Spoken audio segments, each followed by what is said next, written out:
We're live, right? Yep. Okay. Welcome back to the most bestest, most greatest, most amazing news anchor in your area. Today we will be covering the topic of ice ages, how many there have been, ice ages from different standpoints, including the standpoints of creationism and evolutionism, also how plants and animals have coped with these events. After we cover those, we're going to go over to our reporter Henry, who will be interviewing an elderly man about our topic, and apparently he knows something about it. So let's begin.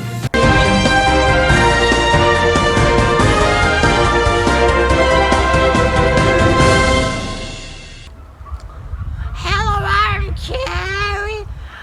Today we'll be seeing highs of around 56 degrees and lows of 59 degrees at night.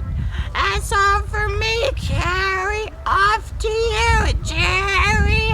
Thank you, Carrie. Now let's begin with the exciting question of what an ice age actually is.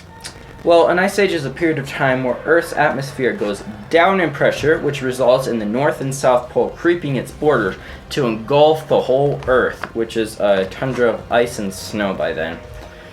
Okay, now to the number of ice ages that have actually happened. Now, as I said previously, there are different standpoints of these questions, so both creationism and evolutionism standpoints. So, what creation scientists think that only one ice age has happened. This happened directly after the biblical flood. Now, evolutionists are saying there have been about 5, which have occurred in an orderly fashion every 100,000 years. So we'll be due for another one soon. Isn't that exciting?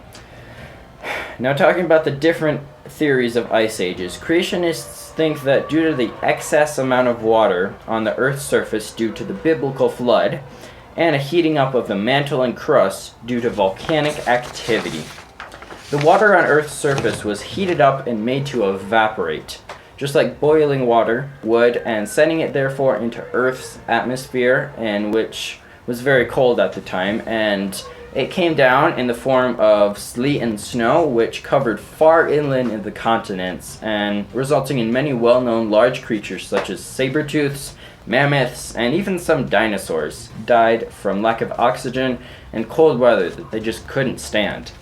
So after that sad news, due to all the ice ages, many of the plants also died because they were not used to the high levels of carbon dioxide that they are so used to replenishing the earth for us humans to breathe wonderful air. Most of them died due to that, but also some died due to the cold. There are some plants, such as some grasses and vines, that don't produce like that. So some of those did survive, but they just ended up dying because the cold weather kind of killed them out. So this is due to the multiple ice ages that have happened according to evolutionistic thinking. So as summers changed, they became dark with frozen landscapes for about, as we know, 100,000 years. So until the axis and rotation of the Earth changes its seasons, returns to normal, much like the standpoint of creationism, all the plants and animals behaved the same way and died. So just like that, that's how the evolutionistic theories of how the ice ages stopped and happened. So we'll be right back after this ad. Thank you, ladies and gentlemen.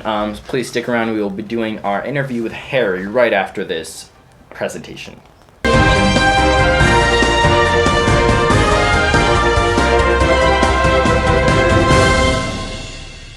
Just 1 second. I can't find the person that I'm supposed to interview. The Job dude knows something about the flood. He's supposed to be here by now. Where did you come from? Oh, I just heard you talking about Job, and I knew that he was not going to be available today. Oh, so Job won't be... Yeah, he won't be available. No, I'm sorry, but you may be able to ask me a few questions if you'd like. Okay, sure, but I don't think I've gotten your name. Well, that's an easy one. I'm the Book of Job. Shall we begin? Okay. So I'll just ask you a few questions and we'll We'll start with, what do you have to do with the biblical Ice Age? See that? Funny you asked that question because many people ask the same thing and I always respond with, my writer lived right after the Ice Age, and many of the phrases and questions he poses to God and his audience in me are about the Ice Age and ice creations and everything related to water and how great it is that God can do that. Wait. What? Where did Book of Job go? I guess that'll be all for Henry's interview. Thank you for joining us. Next time, be sure to join us when we talk about the reality of vaccines actually being unicorn corpses. So stick around for tomorrow's news. Thank you and goodbye.